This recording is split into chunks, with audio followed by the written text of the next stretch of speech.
Hey, coucou tout le monde! Bon mardi, j'espère que ça va bien pour vous. Aujourd'hui, comme vous pouvez le voir, pour moi c'est une journée spéciale. Je vous accueille en cette aujourd'hui pour moi. Donc, et j'avais envie de faire quelque chose de spécial. Je vous attends. Donc, vous voyez, j'ai les ballons déjà prêtes à célébrer. J'ai envie de vous raconter qu'est-ce qui s'est passé pour moi, là, 12 ans. Je vais juste vous prendre. Bon. Alors, il y a 12 ans, il s'est passé quelque chose de particulier et à toutes les fêtes depuis, je vous dirais que c'est un événement qui revient en ma mémoire et qui me permet de vraiment voir où je suis rendue. Et c'est ce que je vais vous raconter. Mais avant, eh bien, si c'est la première fois que vous arrivez sur un de mes lives, eh bien, je vous souhaite la bienvenue. Je m'appelle Isabelle Lefebvre, mon business coach. J'accompagne les entrepreneurs, dirigeants et gestionnaires à passer au prochain niveau d'expansion afin d'apporter leur plus grande contribution, d'accéder à la liberté financière et d'avoir autant une vie qu'une business riche de sens. Bon matin, Lucie, et bienvenue. Alors, gênez-vous pas, ceux qui sont là, faites-moi un petit coucou. Ça me fait toujours plaisir de savoir qui est là. Si vous m'écoutez en rediffusion, mettez-moi un petit hashtag rediffusion. Et si vous avez des questions, des commentaires, gênez-vous pas. Je repasse souvent pour venir vous saluer, vous répondre. Merci, Lucie, pour les bons vœux. Je suis aussi non seulement coach, mais aussi conférencière et auteur. Alors, je vous présente mes deux bébés à titre d'auteur. 100% lié, 100% soumis, tout est possible, qui a été mon premier livre qui est sorti en janvier 2020. Et en mai 2021, Transformer votre relation avec l'argent. Alors, c'est vraiment deux livres qui parlent de transformation plus en général, que ce soit pour la sphère personnelle, la sphère professionnelle, comme entrepreneur, mais ici, on est vraiment sur la relation avec l'argent et comment la transformer. Si vous allez dans ma boutique sur isabellefebvre.com, vous pouvez vous les procurer et bien sûr, je vous enverrai une copie dédicacée avec plaisir. Et je vous indiquerai parmi les 21 règles d'or pour accéder à la liberté financière, laquelle vous avez apporté un petit peu plus d'attention. Alors, on va commencer. Je vois qu'il y en a qui se sont joints. Et désolé quand je réponds pas vite. C'est parce que la technologie fait en sorte que je vois pas les commentaires apparaître facilement. Salut Christine, merci pour les bons vœux. Merci à ma mère qui est là aussi. Salut Roxane. Je suis super contente que vous soyez là. Donc, Aujourd'hui, j'avais envie vraiment. Je le fais d'emblée. Pour moi, il y a vraiment. Non seulement c'est ma fête, mais il s'est passé quelque chose de matin de mes 33 ans. Il y en a qui m'ont déjà entendu raconter cette histoire-là, parce que ça a été le game changer pour moi. Donc, ce matin-là, qu'est-ce qui s'est passé? Puis, vous savez, si vous suivez vous me suivez depuis des années, vous savez mon parcours. Mais c'est à ce moment-là, le matin de mes 33 ans, que ce parcours-là a vraiment commencé. Pourquoi? Parce que quand je me suis levée, et je pense que les générations d'aujourd'hui ne comprendront peut-être pas, mais à l'époque, on a quand même eu des cours de religion à l'école. Tout le monde sait que Jésus est décédé à 33 ans. Donc, le matin que je me suis réveillée, le matin de mes 33 ans, et que là, j'ai associé 33 ans égale l'âge de Jésus est égal à mourir, c'est comme si les 33 premières années de ma vie, je pouvais comme pas mourir, OK? J'avais pas cette conscience-là. Et ça a été des années assez difficiles. Assez beaucoup dans la maladie, à grosse partie. Et, euh, et ça a été vraiment, c'est ça, des années de souffrance, des années extrêmement difficiles où plus d'une fois, je me suis demandé qu'est-ce que je faisais sur la terre et pourquoi j'étais là et que je pourrais donc juste finir ça là. Et donc, le matin de mes 33 ans, ça a été particulier parce que là, j'ai vraiment réalisé que, hey, si Jésus est mort à 33 ans, ça veut dire que je peux partir moi aussi. Et à ce moment-là, j'ai senti une rage, là, mais c'était plus qu'une colère, c'était une rage démesurée, montée en moi, et j'étais tellement enragée, c'est fou. J'aurais dû être super contente parce que c'était ma fête, mais non, parce que j'ai réalisé ce matin-là que j'avais rien accompli de ce que je devais accomplir. Puis je me rappelle d'avoir eu une conversation avec ma mère. Je vais peut-être te rappeler des souvenirs, mais... salut Karine, et puis j'ai Angélie, c'est mon petit dernier qui me souhaite bonne fête. Alors, donc, c'est ça, j'appelle ma mère, j'étais enragée, j'aurais frappé des murs, j'aurais tout défoncé, j'étais vraiment là, peut-être vous pouvez même pas m'imaginer dans cet état-là, mais bon. Et la colère qui m'habitait, c'était vraiment du fait que j'ai dit si je meurs aujourd'hui, ben à 33 ans, donc j'ai rien accompli de ce que je devais accomplir. Et ça m'a fait rentrer dans cette colère-là de réaliser que finalement, le temps joue contre moi et que la mission que je devais venir réaliser, et je vous dis tout de suite que j'avais aucune idée c'était quoi ma mission. Et à ce moment-là, dans ma vie, je ne parlais pas en termes de mission de vie, même si j'avais quand même beaucoup de connaissances au niveau de la spiritualité, de l'ésotérisme et tout ça. C'était pas nécessairement dans mon langage, je ne cherchais pas ma mission. À ce moment-là, je travaillais dans le réseau de la santé, j'avais mes deux premiers enfants qui étaient assez jeunes, donc 3 ans et 1 an. Et puis, j'étais mariée et je survivais littéralement à ma vie parce que c'était très difficile et j'étais dans un mal-être profond depuis des années. Donc, et aujourd'hui, avec mon langage, je pourrais vous dire, j'étais 0% alignée. OK? Fait que ça allait vraiment pas bien, mes affaires, même si je réussissais à avoir du succès quand même aux yeux des autres. Sauf que intérieurement parlant, il n'y a rien qui allait et je savais très bien que j'avais rien accompli de ce que je devais accomplir. Peut-être que ma mission de maman était avancée parce que j'avais déjà 2 enfants, mais ça se passait pas comme je voulais du tout. Et c'est comme si ce matin-là, je suis sortie du pilote automatique et ou que le voile s'est levé, dites-le comme vous voulez. Et là, j'ai réalisé à quel point que j'avais comme scrappé 33 ans. OK?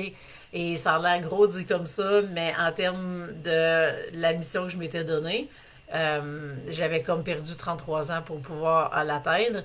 Et donc là, je devais embarquer dans un contre-la-montre parce qu'à partir de ce moment-là, pour moi, c'était clair, je pouvais partir n'importe quand. Et vous m'avez souvent entendu parler du pot de yogourt parce que c'est la date d'expiration sur le pot de yogourt. Il y en a partout des dates, mais je ne sais pas pourquoi c'est le pot de yogourt qui est resté en tête. Donc, le pot de yogourt, c'est comme, OK, on sait la date d'expiration, mais moi, je ne connais pas ma date d'expiration. Donc là, j'ai un problème et je vais faire un contre-la-montre pour réussir à accomplir ma mission avant que la date d'expiration soit arrivée. Donc, c'était vraiment ce qui m'habitait à ce moment-là. Merci Nathalie pour les bons vœux, Marinelle aussi. Alors, alors ça, c'était le matin de mes 33 ans. Donc, j'étais en train de réaliser que si jamais je mourais cette journée-là, à quel point que j'étais encore plus enragée complètement parce que là, j'aurais plus de fenêtre de temps pour pouvoir faire comme quelque chose. Donc, ça aurait été vraiment, j'ai scrappé 33 ans que j'étais allée sur la terre, j'ai rien foutu avec ça. Puis non seulement j'ai rien foutu, mais en plus, j'étais obligée de m'en retourner et d'avoir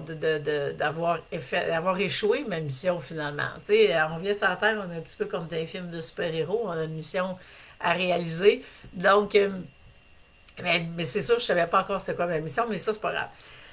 Donc, ça a été l'élément clé pour moi qui, à partir de ce moment-là, je me suis dit, OK, il n'est pas question que quand je vais quitter le plan terrestre, que j'arrive l'autre bord et que je sois enragée après moi, parce que là, je pourrais être enragée à mort, je serais déjà morte si ça marchait comme pas. Donc, je me suis dit, ben go, faut que je fonce. Je m'embarque dans un contre-la-montre et je vais déjouer le temps comme je pourrai et je vais faire le max que je peux dans le temps qui reste. Et vraiment, pour moi, ça a été la plus grosse source de motivation, le plus grand moteur de propulsion. C'est sûr que c'était vraiment la peur de mourir avant d'avoir pu accomplir ce que j'avais à accomplir. Est-ce que cette peur-là était une illusion? Est-ce que j'aurais pu partir? Pour moi, c'était comme clair, regarde, Jésus est parti, pourquoi tu partirais pas?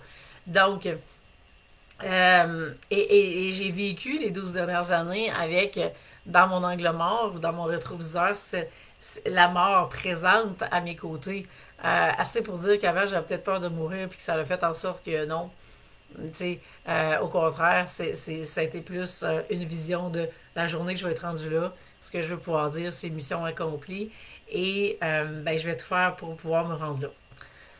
Donc, ça a été vraiment, je me rappelle de ce matin-là, mais comme tellement précisément parce que c'est le game changer qui a fait que je suis partie après ça sur un élan, un élan de transformation. Et j'avais aucune idée de ce qui allait se passer.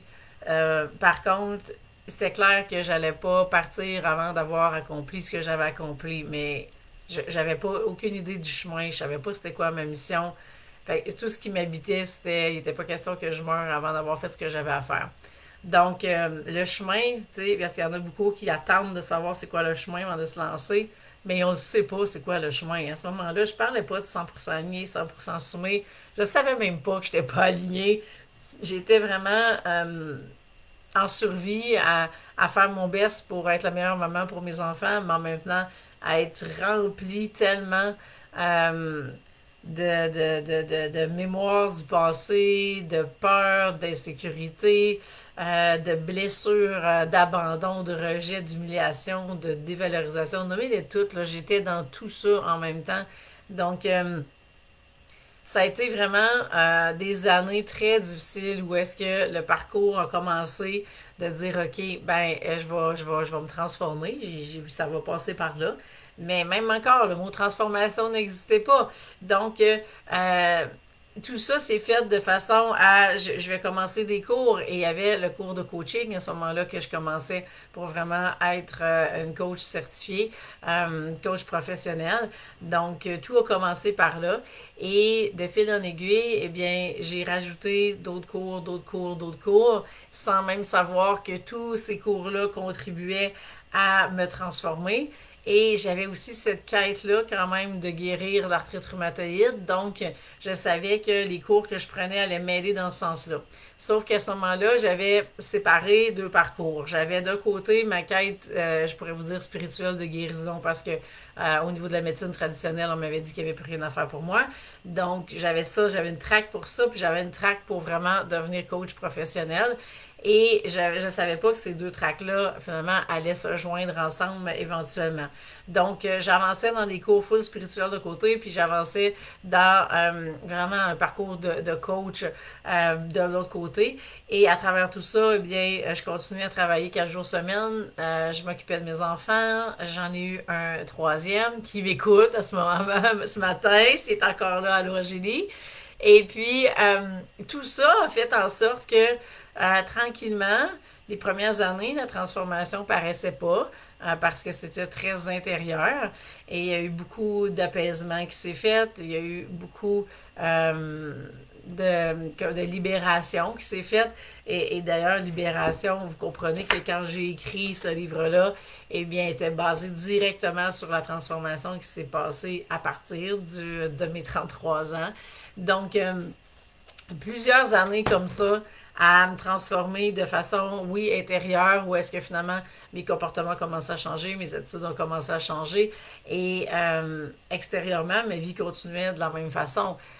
Jusqu'à temps que je me rends compte que c'était terminé pour moi dans le réseau de la santé, que j'allais devenir à mon compte et que tranquillement, j'ai commencé à merger ces deux tracks-là que je vous ai parlé.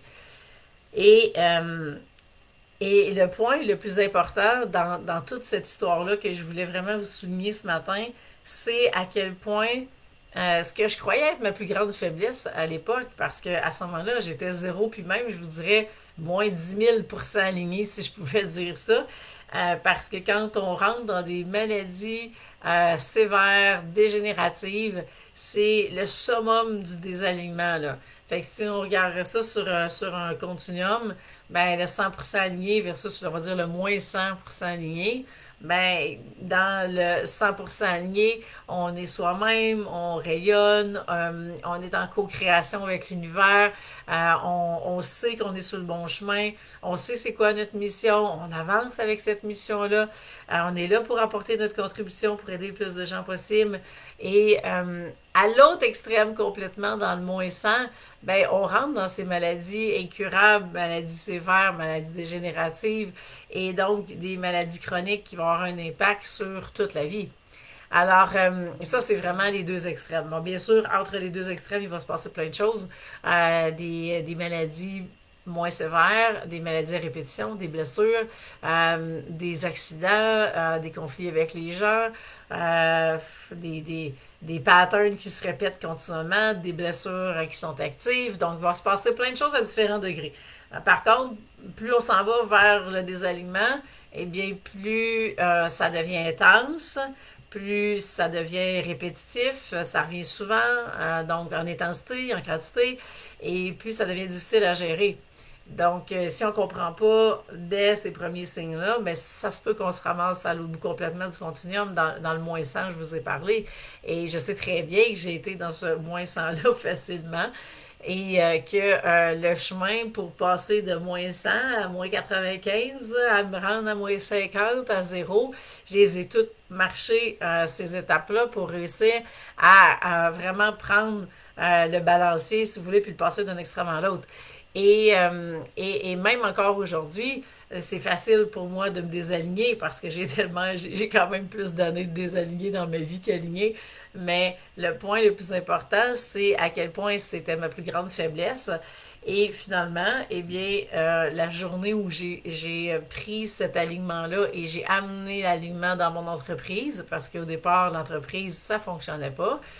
Pourquoi? Ben, pour la même raison que le reste. Donc, l'alignement n'était pas là. Et le moment où est-ce que j'ai mergé mes deux tracks que je vous ai parlé tantôt et que j'ai pris cet alignement-là, que je l'ai amené dans l'entreprise, eh bien, tout s'est mis à changer. Et finalement, c'est là que j'ai compris que l'alignement ne serait non seulement que pas juste la base de ma vie, mais deviendrait la fondation même de mon entreprise. Et à partir de ce moment-là, eh bien, tout a changé. Tout a changé dans ma vie personnelle, tout a changé dans ma vie professionnelle. Et si vous avez lu mes livres, ben, je vous en parle amplement, donc de toutes les transformations qui se sont passées à partir de ce merge-là, à partir de l'alignement qui est devenu vraiment la traque centrale sur laquelle j'ai embarqué. Et encore aujourd'hui, oui, ça m'arrive de désaligner, puis quand on vit des transformations, c'est naturel qu'on se désaligne parce qu'on est aligné pour un certain niveau. Hein? Moi, je parle en niveau d'expansion, donc on est aligné pour un niveau d'expansion, on veut aller sur l'autre niveau, on va se désaligner pour être à mesure d'aller sur l'autre. Alors, ça fait partie du chemin de se désaligner pour mieux se réaligner avec la nouvelle version qu'on veut être. Donc, oui, ça arrive encore. Par contre, est-ce que je reste là des années? Est-ce que ça m'amène dans un mal-être? Est-ce que ça... Non, on n'est plus là du tout. Mais l'idée, c'est quoi? L'idée, c'est de s'assurer de toujours être 100% aligné. Et c'est ce qui fait que j'ai été à la quête, finalement, de toutes les formations que j'ai prises à tous les niveaux. Et je me suis promenée vraiment dans différents univers, mais tout ça a été des quêtes pour retrouver l'alignement. Et aujourd'hui, quand je vous parle des archétypes financiers, pourquoi que j'ai opté pour cette méthode-là, mais c'est la méthode la plus puissante que je connais pour se réaligner. Donc, ça va beaucoup plus vite que bien d'autres choses que j'ai expérimentées. Et bien sûr, on peut aller dans toutes les voies pour de l'alignement. Et on a toujours la bonne méthode au bon moment, mais je vous dirais, si on veut rentrer dans une puissance de transformation, pour moi, ça a été là que j'ai eu les plus grands résultats. C'est ce qui m'a propulsé encore plus rapidement. Et vous savez que maintenant, j'ai commencé aussi à étudier le design humain, donc pour être analyste certifié en design humain. Et encore une fois, c'est un outil qui m'amène à rentrer dans encore plus s'aligner. Ça l'amène à une autre profondeur que les archétypes n'ont pas cette possibilité d'aller jusque-là. Donc, et surtout, ce que j'aime, c'est avec les enfants, c'est magique parce que les enfants, on ne peut pas leur faire passer le test pour qu'ils sachent leurs archétypes financiers. Mais quand on connaît leur design, eh bien, ça va changer la game complètement sur comment on peut vraiment les guider pour qu'ils puissent rester 100% alignés toute leur vie parce que c'est ça l'objectif ultime et passer au travers de tout, hein, à maintenant cet alignement-là. Puis, je vais vous en reparler parce que vous savez, il y a une masterclass, donc ça va être une première pour moi, le 26 novembre, donc dans 10 jours. Je vous offre une masterclass tout à fait gratuitement dans laquelle je vais vous présenter vraiment tout mon modèle de transformation, si je peux vous dire ça comme ça, le fruit des 12 dernières années. Ça s'est vraiment placé pour moi de façon très, très concrète. Et si vous me suivez depuis des années, je vous dis ben, des choses que vous n'avez pas encore entendu parler parce que ça s'est tout vécu pour moi depuis la pandémie. La pandémie a amené une transformation à un autre niveau complètement de mon côté. Et c'est ce que je vais vous présenter le 26, donc dans la masterclass Révélation. Je vous mettrai le lien pour que vous puissiez vous inscrire. Mais vraiment, j'ai vraiment hâte de vous présenter tout ça. Alors, voilà. Merci Mali pour les bons vœux. Donc, je ne sais pas s'il y en a qui ont des questions, qui ont des commentaires. C'est le temps. Et juste le temps, moi, de vous dire que si vous voulez justement commencer le chemin pour être 100% aligné, eh bien, on y va avec les archétypes financiers. C'est vraiment la façon qui va vous aider rapidement. Et si vous voulez rentrer en 2022 100% aligné, 100% assumé, mais c'est le temps. Donc, comme vous savez, je travaille toujours avec vous comme entrepreneur, comme dirigeant, comme gestionnaire en premier lieu. Donc, vous puissiez être 100% aligné, 100% assumé. Et dans un autre temps, eh bien là, on va rentrer plus à fond dans votre entreprise, dans l'équipe, par exemple, l'équipe que vous pouvez gérer si vous êtes gestionnaire. Donc, je vais rentrer dans un deuxième temps plus à fond. Pourquoi? Parce que je veux vraiment que vous puissiez marcher votre chemin, que vous puissiez sentir que vous êtes aligné, que vous savez quand utiliser vos archétypes. Et de cette façon-là, eh bien, quand on rentre après ça dans les stratégies d'affaires, ça devient, ou vraiment du coaching de gestion, ça devient tellement plus facile parce que vous savez exactement ce que je veux dire quand je vous propose différentes alternatives. Quand je vous parle de, je ne sais pas moi, votre dirigeant qui est en train de faire défaut dans une conversation que vous voulez avoir ou que vous avez eue, puis que je regarde ton dirigeant qui est accroché là-dessus, ben pour que je puisse vraiment me rendre là, il faut vous sachiez c'est quoi le dirigeant, c'est quoi ses défis, c'est quoi ses forces, que vous soyez déjà capable de vous aligner avec votre dirigeant. Et dès qu'on va regarder une situation, que je vais vous donner du feedback sur une situation vécue, eh bien, vous allez vraiment savoir, ben oui, c'est vrai, ok, c'est mon dirigeant, ok. Et là, vous allez vraiment savoir déjà quoi faire pour vous réaligner comme dirigeant. Et on va pouvoir adresser la situation en disant, ok, qu'est-ce qu'on fait? Mettons, ça nous prend un plan de match pour pouvoir redresser la situation en question. Donc ça, c'est un exemple plutôt gestionnaire. Dans votre entreprise, ben ça pourrait être que je sais pas moi, vous faites votre marketing, vous présentez, vous mettez toujours des choses que vous aimez, mettons. Je sais pas moi, on va dire vous avez une entreprise avec des chiens, ok? Et tout ce qu'on voit, c'est des photos de chiens. Et on découvre dans vos archétypes que vous avez une célébrité, mais elle est en dernier. Eh bien, ça va venir changer votre façon de vous présenter sur les réseaux sociaux parce qu'il y avait une raison pourquoi vous mettez que les chiens en avant-plan et c'est que la célébrité est en arrière. Donc, je dois aller vous travailler avec vous au départ à ce qu'on puisse commencer à vous mettre de l'avant, hein, que vous apparaissiez avec les chiens. Et après ça, bien, on va faire en sorte que les stratégies d'affaires qu'on va choisir vont permettre de venir soutenir ça. Mais il n'y aura plus de résistance.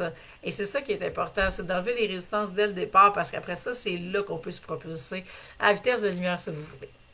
Merci Maryse pour les bons mots. Alors voilà, si vous voulez passer à l'action tout de suite, eh bien, c'est tout simple. Vous prenez rendez-vous avec moi, on se parle, on s'assure que tout est OK.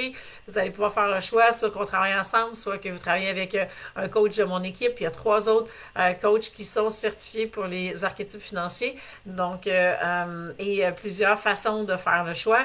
Donc, et des fois, il y en a qui vont choisir en fonction des archétypes qu'ils ont parce qu'ils veulent aller chercher le coach qui va avoir le plus d'archétypes en commun. Donc, il y en a qui vont travailler juste avec moi. Alors, à ce moment-là, leur choix est fait avant même qu'on se parle. Donc, ça dépend vraiment de ce que vous voulez. Alors, voilà. Sur ce, eh bien, je vous invite à prendre rendez-vous quand vous êtes prêts et puis on pourra se parler. Et si vous voulez vous procurer mes livres, eh bien, allez sur mon site web. Je vais vous mettre également le lien dans quelques instants. Si vous avez des questions, ça va me faire plaisir de vous répondre. Merci encore pour les bons mots, pour les bons vœux ce matin. Et je vous souhaite une magnifique journée. On se revoit la semaine prochaine. Bye tout le monde!